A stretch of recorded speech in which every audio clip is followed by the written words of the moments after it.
Hi everybody! My name is Mai from the Philippines.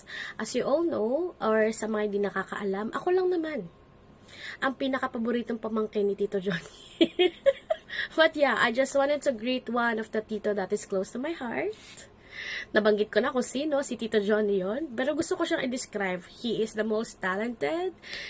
He is young-looking. He is a cool Tito. Makwela yan eh. Isa siya sa pinakapoging lalaki sa buhay ko. Birthday niya kasi, pagbigyan na natin. At magka-birthday kami, magka-birth month. So, para maganda ang bawi sa akin pag ako na. Siyempre, a loving husband to Tita Irish. A loving father to Job and Macy. And most of all, he is the humble servant of God. He is a faithful servant of God.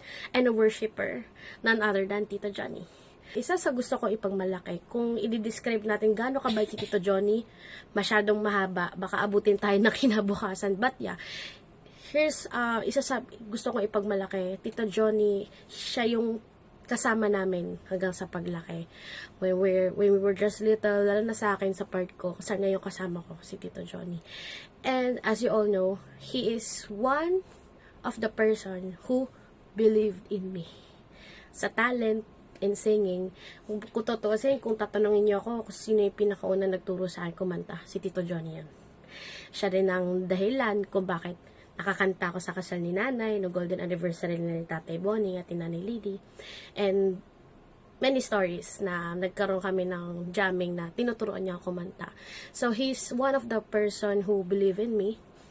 Kahit nung graduate ako, when nahirapan ako maghanap ng trabaho, he's the first person who helped me.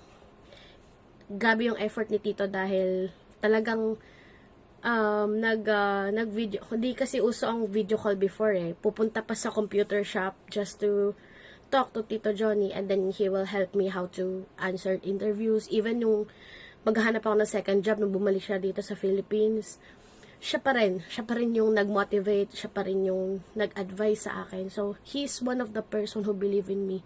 And he is one of the contributor who am I today. At kung ano yung kinalalagyan ko ngayon, isa sa dahilan si Tito Johnny yun. Kaya laking pasasalamat ko kay Tito Johnny. I cannot imagine my life without him. Kung hindi siya naniwala sa akin, kung walang nag-motivate, wala ako ngayon. Kaya laking pasasalamat ko sa iyo, Tito Johnny.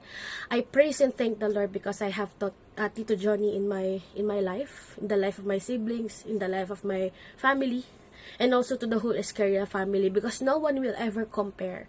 At wala makahigit yung care, sacrifices mo sa amin, yung love, yung effort na binibigay mo sa amin, na kahit distance may dahilan man distance, but you are parang andito ka pa rin. Your support, lahat. Maraming salamat, Tito Johnny. Totoosin, Tito Johnny, lahat na, nasa'yo na lahat eh. Nasa'yo na lahat kung totoosin. But my prayer for you is that God will give you a long life, especially good health. Pinaka-importante yan. Yung long life ba na tipong aabutan mo yung magiging apo mo sa akin, magiging apo mo sa mga pinsan ko, yung ganung long life. And I pray also for breakthroughs. I pray for answered prayers. I pray that God will open the heavens in your life, in your family. Let the blessings and favor of God pour out to you and to your family, kasi deserve mo yun, Tito.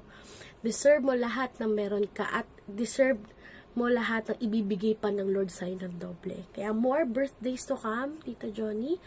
At as our surprise to you, hindi lang ako ang babate. May mga babate pa sa'yo, because here's our gift for you. Because you deserve it. Salamat sa love, Tito Johnny. Salamat sa lahat. So this is for you. We love you, Tito Johnny.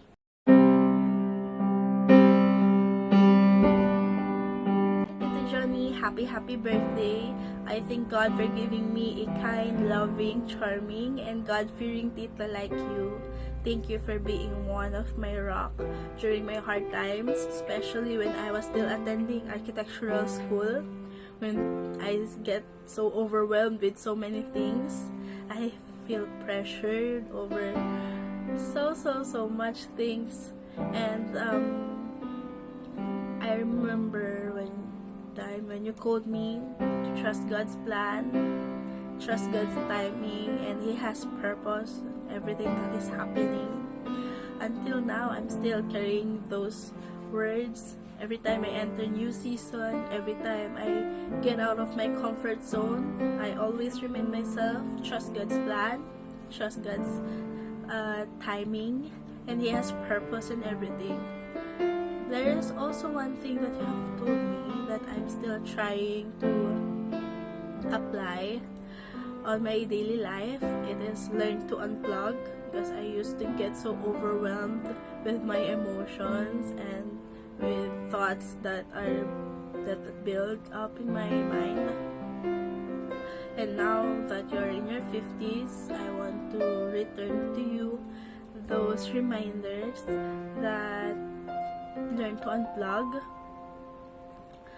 learn to live a life that is stress-free, even though it is unavoidable.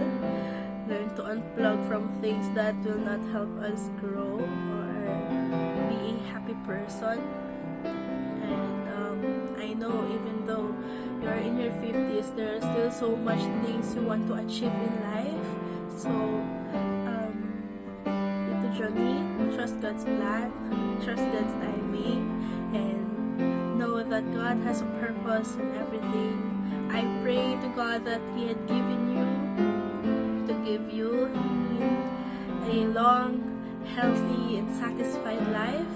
I pray that He had given to give you all the desires of your heart, all your secret petitions, all the things you're praying for and kneeling for and crying for. I know you've been a faithful servant to Him, and God is not blind not to see all your labor.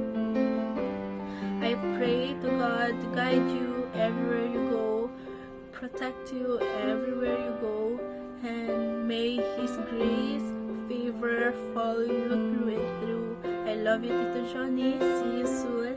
And Tita Irish, Missy, Joby, Tito Johnny, I love you all. See you.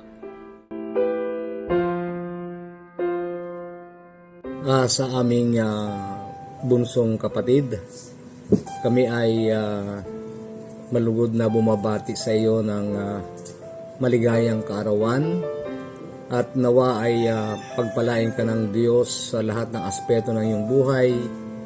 I-bless ka ng Diyos sa spiritual, sa physical, maging sa financial. At nawa ay patuloy kang gamitin ng Panginoon sa ministry. Marami ang mapagpala sa buhay mo sa pamamagitan ng pagbabahagi ng salita ng Diyos. Sa aklat ng Numbers, chapter 6, verse 24 hanggang 26, ang salita ng Diyos ay nagsasabi, ito yung iiwan naming verse na ibabahagi sa iyo ng aking pamilya, ng aking asawa. Masabi dito, the Lord bless you and keep you. The Lord make His face shine upon you and be gracious to you. The Lord lift up the countenance upon you and give you peace. Nawa sa iyong kaarawan ay maranasan mo yung katapatan, lubos na katapatan ng Panginoon. Kaya sa aming bunso, kami ay bumabati sa iyo ng happy 50th birthday and more birthday to come. God bless you, at i-bless ng Panginoon ang iyong buong pamilya, si Iris, Yes. Si Job, at si Macy. saka si Macy. God bless God you. bless you. See you soon. From the Philippines to Australia. From the Philippines to Australia, God bless you more.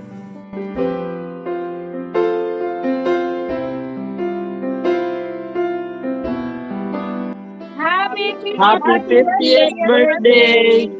Today, we just want to celebrate you and thank you for your life. We're so blessed to have you in our family, and so we have prepared an acronym for you, Tito.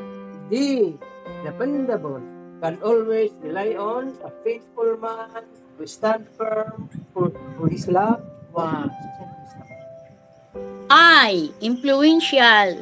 His life and faith inspires his loved ones and others to love and follow God. O, obedient, a man who desires to follow God's word and live according to his will. N, noble of good character, showing integrity, kindness, and honor in how we treat others. Y, young at heart, joyful positivity and the spirit reflects God's goodness in everyday life. Numbers chapter 6 verses 24 to 26. The Lord bless you and keep you. The Lord make his face shine upon you and be gracious to you. The Lord turn his face toward you and give you peace. We love you. We love you! Itarag sila. Mua.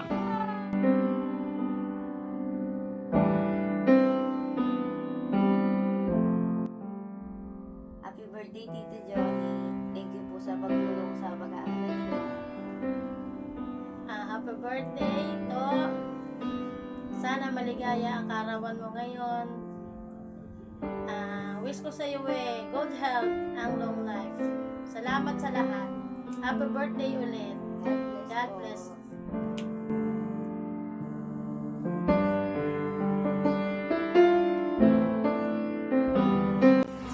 Happy birthday, Johnny.